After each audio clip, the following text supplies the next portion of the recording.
digo, eu já falei aqui, acho a vez passada, ou no dia do ensino, quando estamos a falar da gratidão. E eu falei que é muito bom no dia da dor, você lembra quão abençoado é você nos dias que você tem saúde, sim ou não? Porque quando te apanha uma dor de dente, você não sente só que a boca está a sair a cabeça ou que você já está a morrer. Até se te falar toma cloroquina, passa, você vai tomar. Se te falar toma alguma coisa que mais amarga, você toma, porque você quer ver o problema resolvido. Então Jesus, quando olhava para as multidões, ele sentia compaixão.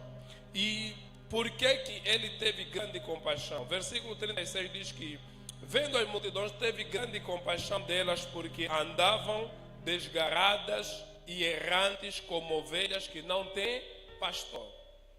Quer dizer, Jesus começa a elencar alguns problemas que aconteciam com aquelas pessoas. Primeiro, quando Jesus olhou para elas e sentiu compaixão, porque aquelas pessoas, aquelas multidões que estavam atrás dele, estavam a passar por situações muito difíceis, que Jesus se colocou no lugar delas. Que mesmo às vezes Jesus cansado, ele queria ir embora, mas sentiu compaixão, olhou para as multidões, ele sentiu que essas precisam de ajuda, precisam de alguma coisa. Porque a compaixão realmente ela nos move para poder fazermos alguma coisa por outras pessoas. Quando nós vamos ler a história do bom samaritano, vamos ver que havia um homem que foi vandalizado, foi assaltado, deixado quase morto, ferido. E a Bíblia fala que passou diante dele quem? O sacerdote. Passou diante dele o levita, pessoas religiosas, pessoas da igreja. Passaram, conforme muitas das vezes nós passamos por alguém e olhamos que esse tem problema. Às vezes passamos por alguém e vimos que esse caiu ali, esse está mal, desmaiou, está convulsionando. Várias vezes passamos pessoas com grande problema, mas nós passamos e vamos. Assim passou o sacerdote, porque tinha pressa do seu serviço. Passou o levita, também queria resolver o seu problema, o seu trabalho, o seu ministério. Mas a Bíblia diz que passou um homem de Samaria. A Bíblia fala que quando ele passava, ele olhou para aquele homem e ele moveu-se de compaixão por aquele homem. E quando ele sentiu compaixão daquele homem, ele entendeu que não devia passar só. Então ele decidiu fazer alguma coisa por ele. Decidiu pegar naquele homem, cuidar daquele homem, levou em alguma hospedaria, lhe pediu que tivesse tratamento. É por isso que aquele homem, ele, quando a gente vai estudar as escrituras na tipificação, ele tipifica Cristo. Porque todos aqueles, a lei muitas das vezes passa pelos homens, os profetas, mas não resolvem o problema. Mas nós estamos a ver o que moveu Jesus a olhar para aquela multidão. Era que ele sentiu compaixão. Sentiu compaixão porque aquela multidão que ele via, ela andava errante, andava desgarrada, ela andava como ovelhas que não têm pastor. E isso doeu o coração dele. E ele queria atender as multidões, porque ele viu que se elas continuarem errantes, o destino delas vai ser destruição.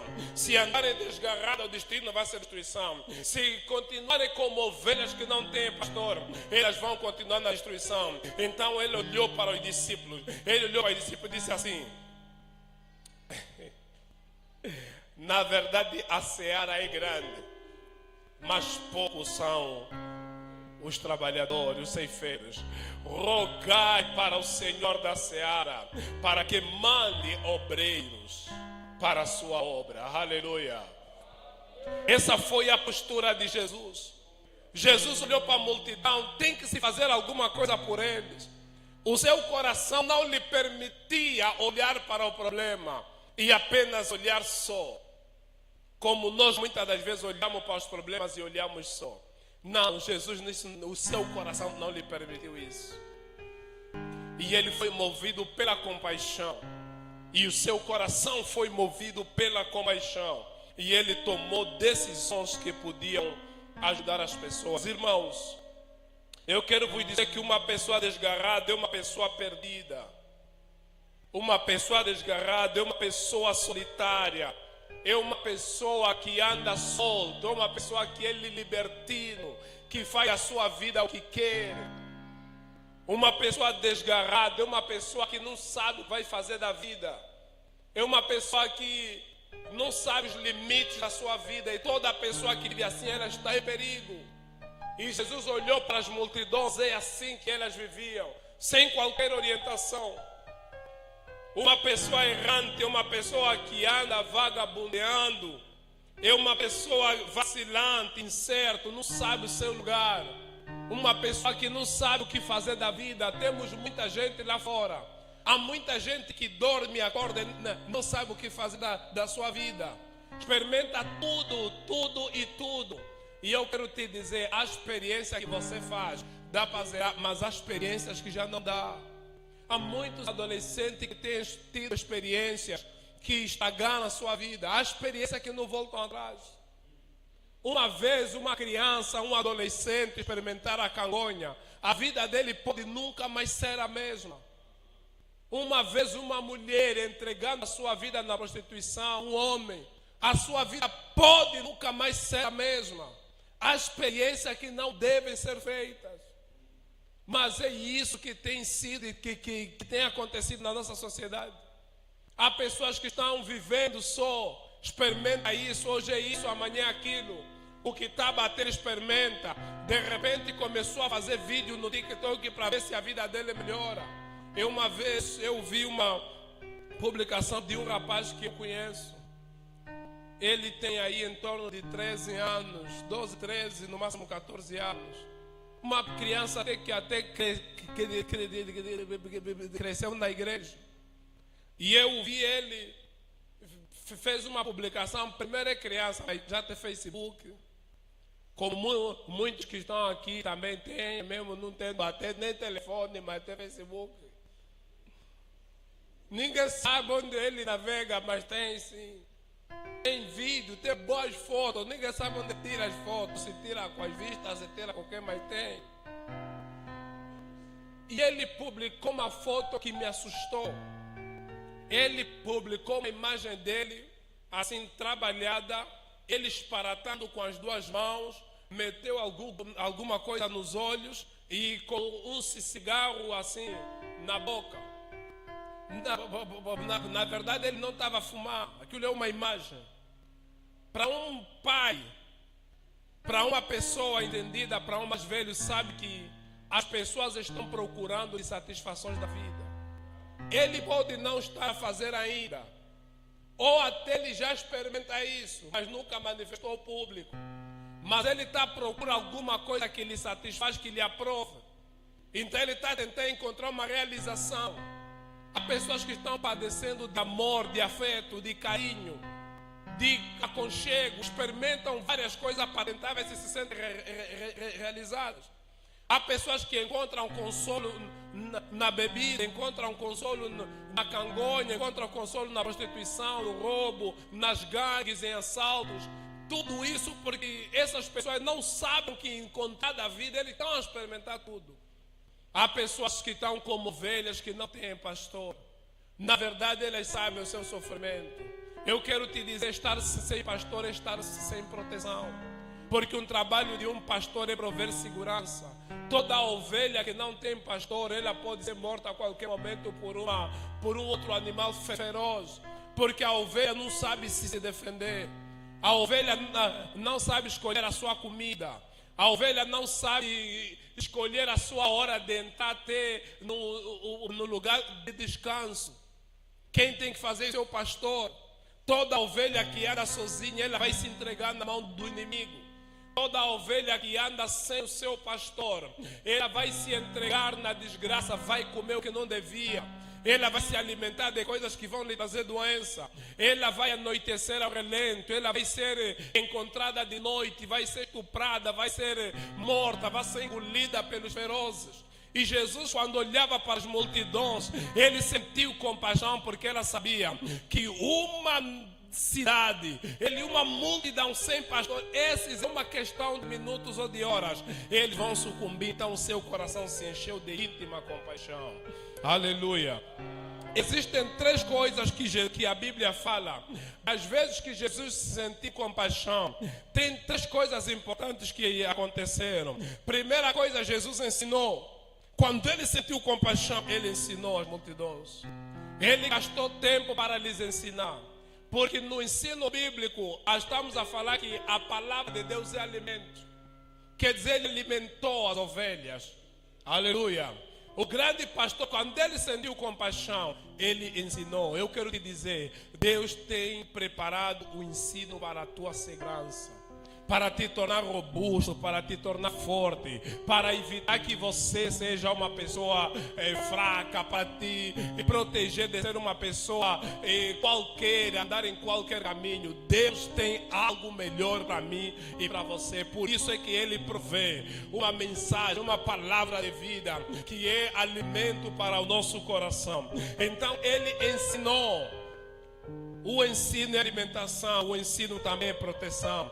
Porque o ensino, quando você é uma pessoa ensinada, você sabe aonde pôr os pés. Quando você é uma pessoa ensinada, você é uma pessoa que sabe aonde reclinar a cabeça. Você sabe escolher o que deve fazer e o que não deve. E Jesus, a segunda coisa que Jesus fez, Jesus curou. Quando Jesus sentiu compaixão, Ele curou. Porque Ele sabe das nossas necessidades, sabe das nossas dores. Ele sabe o que nós passamos no dia a dia. Ele conhece as nossas lágrimas noturnas. Ele viu que o cego está a acompanhar. Até o cego começou a gritar: Senhor, filho de Davi, tem compaixão de mim. Ele viu que estavam a arrastar o cego, estavam a arrastar o paralítico. Paralítico estão a abrir teto para lhe meter. Paralítico não tinha mais esperança. Jesus olhou para ele e sentiu compaixão e curou, assim como Ele tem compaixão de nós. Ele conhece as nossas dores.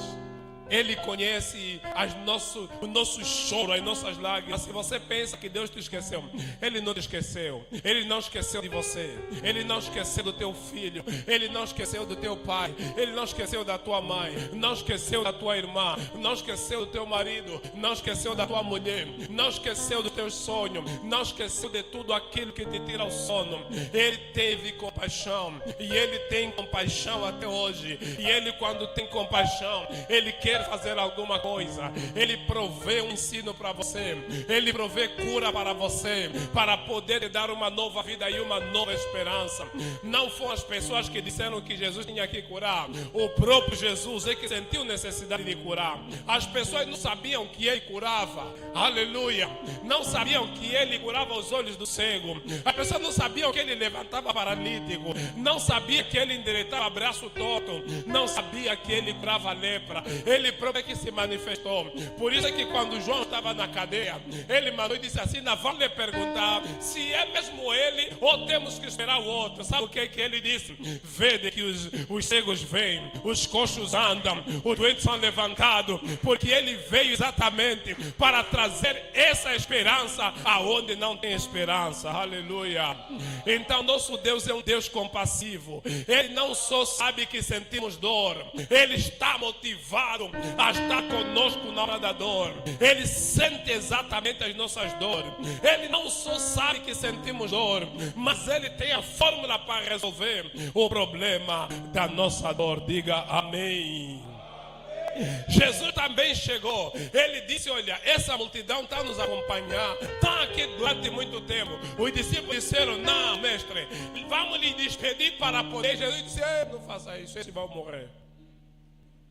Quando Jesus tem compaixão, Ele até é provedor do alimento para nós. Aleluia. Não é a vontade de Deus que você morra fome. Não importa a crise que Angola passa, no sonho de Deus não está você morrer à fome. Não tem isso. No sonho de Deus não tem. Jesus, Ele olhou para a multidão: esses não vão conseguir chegar em casa. Jesus olhou essa multidão, teve tempo, gastou tempo para estar aqui para me ouvir. Essa multidão ficou aqui horas me procurando para ouvir as palavras da vida eterna. E não é uma coisa terrena que vai lhes matar. Se o terreno eu lhes provi, o terreno, se o eterno eu provi, o terreno também. Então Ele disse: não, alimentem o povo. O que é que vocês têm para alimentar? Mestre, não temos nada. Se não tem nada, vai ter que ter alguma coisa. Procurem alguma coisa, mas nem que tivermos, não há copa suficiente para alimentar todo. Eu quero saber o que é que tem, porque eles não podem morrer à fome. Deus está preocupado, tá bom, não tem muito. Não, o dinheiro não chega, tá bom, mas você não pode morrer à fome. Não se trata do que se chega, nem do salário que tem, nem das condições que tem. É que no plano dele você não pode morrer à fome. Você não pode ser destruído por causa de necessidades terrenas. Se ele proveu as eternas, ele pode prover as terrenas. Então ele pegou, disseram, mestre, não. Tem aqui alguma coisinha pequena. É pequeno, tá bom. Traga aqui o pequeno, aleluia. Porque Deus é aquele que confunde. Ele não precisa muito para poder mudar a tua vida. Aleluia. Não precisa ter grandes sinais. Não precisa ter tempestade. Não precisa ter chuva. Ele pode fazer do chuvisco uma fonte de água para te alimentar. Deus não precisou de criar uma padaria no deserto, não. Não precisou criar uma padaria no monte, não. Ele só precisou pegar e levantar os seus e dizendo, os seus vão prover. E nós agradecemos àquele que provê todas as coisas. E quando começou a se distribuir, a Bíblia fala que mais de 4.000 homens, só homens, ainda não contou as mulheres nem as crianças. Quando vamos estudar desde muito tempo na população, quando você vê uma população, esses homens que eles falam são os pais. Os pais morrem mais rápido, significa que lá tinha mais mulher e mais criança do que os homens. Então, se já tinha mais de 4.000 homens, pensa nas crianças, quantas crianças eram, quantas mulheres eram. Então estamos a dizer que pelo menos mais de 15.000 pessoas comeram de poucos pães e de poucos peixes. Então Deus está a falar comigo e com você. Se você confiar nele, ele tem compaixão de ti. Ele vai prover, desde que você continue confiando nele, porque ele não precisa que na família tenha alguém que te ajude. Ele não precisa que alguém olhe para ti como de forma especial, porque ele já olhou. Ele não precisa que você seja doutor ou tenha grande salário. Ele só precisa que você confie nele e entregue a tua vida nele. Diga glória a Deus. Então esse é o nosso Deus. Ele provê todas as coisas, porque ele tem compaixão de cada um de nós. Diga, movidos pela compaixão. Movidos pela compaixão. E Jesus olhou para aquela multidão. Sabe o que é que ele disse? Na verdade, a seara é grande. Jesus, ele sentiu a necessidade de ser o pastor dessa grande multidão. Mas ele, depois de dizer, de fazer essa grande declaração, irmãos, eu quero dizer, desde que Jesus falou isso, até hoje, a seara é sempre grande. Poucos são os ceifeiros. As multidões continuam grandes. Os sofredores continuam grandes. Entrando pelas cidades, pelas casas e pelas aldeias. A seara é sempre grande. E quando Jesus vai falar que a seara é grande, a seara é a colheita. Na verdade, a semente já foi lançada. Já há crescimento. Mas Jesus precisa de obreiros para poder colher, para poder apacentar aquelas multidões que andam desgarradas, que andam errantes, que andam como ovelhas que não têm pastor. E ele olhou para os discípulos e disse: rogai ao Senhor da seara para que ele mande ceifeiros. E esse rogo até hoje existe. E esse rogo, e eu lembrei quando estávamos a preparar essa mensagem, de alguma coisa que eu aprendi no início. E nós depois vamos falar isso no nosso estudo que estamos até a terça-feira, quando falamos dos tipos de oração. O próximo tema vai ser intercessão. E eu aprendi isso no início, que o intercessor é a resposta da oração. O intercessor é a primeira resposta da oração.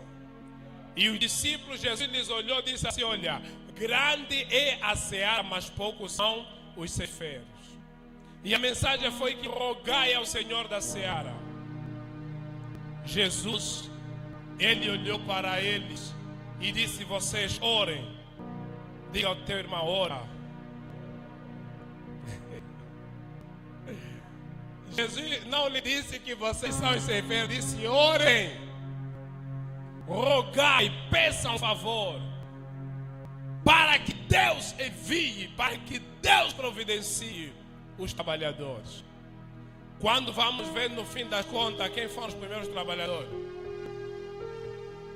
Quem foram os primeiros trabalhadores? Aqueles a quem o Senhor disse para que eles orassem. E eles não só oraram, mas eles foram a primeira provisão para aquelas multidões. Por isso é que na primeira pregação, mais de 3.000 almas, aleluia, a colheita já começou a acontecer. A mesma compaixão que esteve sobre Jesus esteve sobre Pedro. Por isso é que ele, quando viu muitas vezes, até mesmo quando a gente vai estudar, provavelmente aquele paralítico da Porta Formosa, até Jesus já lhe passou. Mas chegou um dia, Pedro também estava a lhe passar. Ele pediu esmola, Pedro lhe olhou: eu não tenho. Mas ele olhou e disse: não, esse não pode mais continuar assim. Esse não pode mais. Não, esse não pode mais. Está pedindo muito. Até a mão dele está pesada todos os dias. Está pedindo muito. Mas o que ele está pedindo também não resolve o problema dele. Eu não tenho prata, não tenho ouro, mas o que tenho eu te dou. Porque às vezes o dar não tem a ver com ter. Tem mais a ver com o querer do que o ter. Porque muitos de nós temos para dar, mas não temos compaixão para sermos movidos a dar. E nós precisamos orar, não só que Deus nos levante, mas que Deus nos encha de íntima compaixão. Porque existem pessoas que podem ser pregadas a palavra da sua salvação. Nós ontem saímos para a rua, uma média de 22 pessoas aqui, fomos para pregar o evangelho. Irmãos, se eu perguntar às mães e os pais que estão aqui, qual é a mãe que deixa o filho à fome? Qual é a mãe que quer o filho passar fome? Qual é o pai que quer?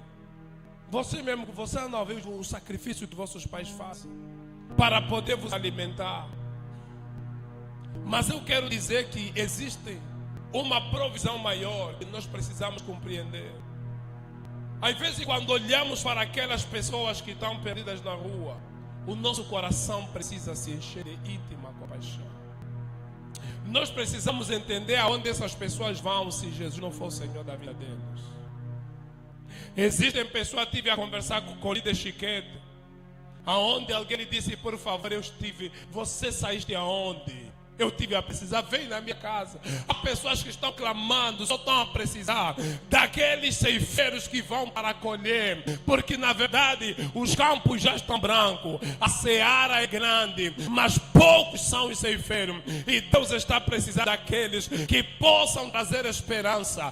Deus está a precisar de mim e de você, aqueles que olham perdido com compaixão. Irmãos, precisamos orar a Deus: por favor, Senhor, encha-nos de íntima compaixão. Quantos perdidos andamos com Ele no táxi? Quantos perdidos andam conosco, nos levam de moto? Quantos perdidos estão na nossa própria casa?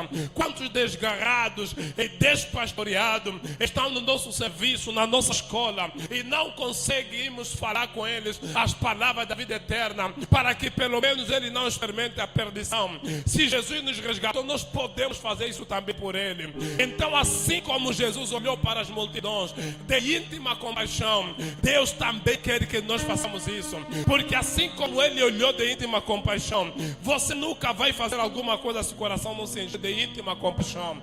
Então nós precisamos ser movidos da íntima compaixão, daquela paixão que Jesus carregou no seu coração. Porque é movido de íntima compaixão que eu consigo deixar Deus a fazer. Jesus, muitas das vezes, Ele desceu da montanha passou a noite em oração. Ele cansado, cheio de sono. O problema é que ele, quando desceu, encontrou uma multidão desesperada. E o seu coração se moveu de íntima compaixão. Entre ir dormir e poder alimentar elas com a palavra, o que ele escolheu? Quantos há perdidos sem a salvação? Quantos que precisam de consolação? Como Deus ama essas pessoas. Faze-os entender. Esta é a mensagem de Deus nessa manhã. Deus, para nos tocar, é porque no seu coração houve um movimento da íntima compaixão. E hoje Ele quer que nosso coração se encha de compaixão. Essa é a mensagem de Deus para nós.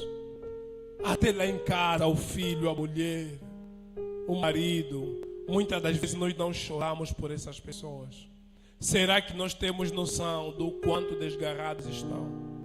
Será que nós temos noção de quão errantes elas estão?